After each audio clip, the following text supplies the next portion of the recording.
వారు వీరయ్యారు, వీరు వారయ్యారు. 4 రోజుల వ్యవధిలో. ఒక్కసారి గుర్తుకు తెచ్చుకోండి. మొన్న అమెరికా, ఇరాన్ మధ్యన ఇస్లామాబాద్‌లో చర్చలు జరిగినాయి. ఆ టైంలో అమెరికాకి సంబంధించిన 2 యుద్ధ నౌకలు హార్ముజ్ జలసంధిని దాటడానికి ప్రయత్నిస్తుంటే ఇరాన్ అడ్డుపడింది. అదంతా కూడా ఆడియో కూడా వైరల్ చేశారు. వీడియో కూడా పెట్టుకొచ్చారు. ఇరాన్‌కి సంబంధించినటువంటి యుద్ధ నౌకలు ఎళ్తుంటే ఇరాన్ వార్నింగ్ ఇచ్చింది. మీరు వెళ్ళడానికి వీల్లేదు అని. ఓ పక్కన చర్చలు జరుగుతున్నాయి. యుద్ధ విరామం జరిగింది. కాబట్టి మేము వెళ్తున్నాము.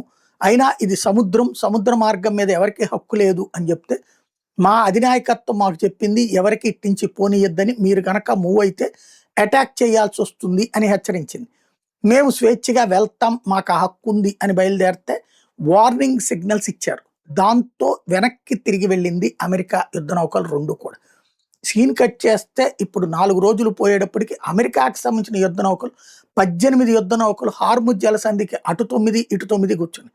హార్ముజ్ జలసంధి దగ్గర ఒకవైపు ఒమన్ ఉంటది. ఇంకొక వైపున ఇరాన్ ఉంటది. ఇరాన్ 2 వైపులా కూడా ఈ యుద్ధ నౌకలు పెట్టుకొచ్చారు. చాటు నుండి వచ్చి సముద్రపు దొంగల్లాగా దెబ్బతీసేటటువంటి ఇరాన్‌కి సంబంధించిన వాళ్ళు ఇప్పటికీ ఈ 3 రోజులలో ఒక యూఏవీని వరకు ధ్వంసం చేయగలిగారు. అది కూడా నిఘా యూఏవీ. తప్ప ఇరాన్ యుద్ధ నౌకలు ఇరాన్ యుద్ధ నౌక ఒక్కటి ముందుకెళ్ళలేకపోతుంది. ఇరాన్ ఆయిల్ నౌకల మీద అమెరికా నిషేధం విధించింది. తాజాగా 4 వాణిజ్య నౌకలు, ఆయిల్ నౌకలు మొన్న అమెరికా రిస్ట్రిక్షన్స్ ఎత్తేసింది కదా ఇరాన్ మీద ఆయిల్ అమ్ముకోవచ్చని. అలాగా బయలుదేరినటువంటి ఆయిల్ నౌకలకి వార్నింగ్ ఇప్పుడు అమెరికా ఇచ్చింది. మీరు వెనక్కెళ్ళండి అని. మొన్ననే మీరు ఆంక్షలు ఎత్తేసారు కదా అంటే ఆంక్షలు ఎత్తేసింది అమ్ముకోమని. కానీ అక్కడ ఆ చర్చలు ఫలప్రదం కాలేదు కదా! కాబట్టి మీరు వెనక్కెళ్ళిపోవాల్సిందే.